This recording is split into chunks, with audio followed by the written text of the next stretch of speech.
আজকে কোচিংয়ে শিক্ষক দিবস পালন করতে গিয়ে কত মজা করলাম, চলো সেটা দেখাই। সকালবেলায় আমি আর বন্ধু মিলে বেরিয়ে গেলাম কোচিং যাওয়ার জন্য। একটু পরেই কোচিং পৌঁছে যাই। এসে দেখি বন্ধুটা ঝাড় দিচ্ছে, আর এদিকে বেলুন নিয়ে সাজানো চলছে। এদিকে চেয়ারগুলিকে জামা পরানো হচ্ছে।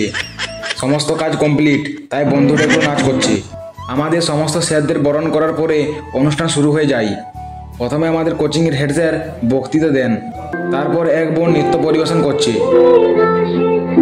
একের পর এক অনুষ্ঠান চলছে, আর আমরা এদিকে দাঁড়িয়ে দাঁড়িয়ে দেখতে থাকি। সবার শেষে আমাদের আর এক স্যার বক্তৃতা দেন। তারপর আমাদের অনুষ্ঠান শেষ পর্যায়ে চলে আসে।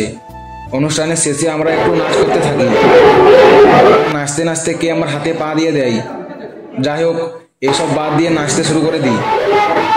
এই বন্ধুটা নাচটা দেখো। নাচতে নাচতে একটা ভূত চলে আসে, আর এটা দেখে আমরা বাড়ি পালিয়ে যাই। আর আমরা বাড়ি যাই, তোমরা সাবস্ক্রাইব করে পাশে দেখো। বাই।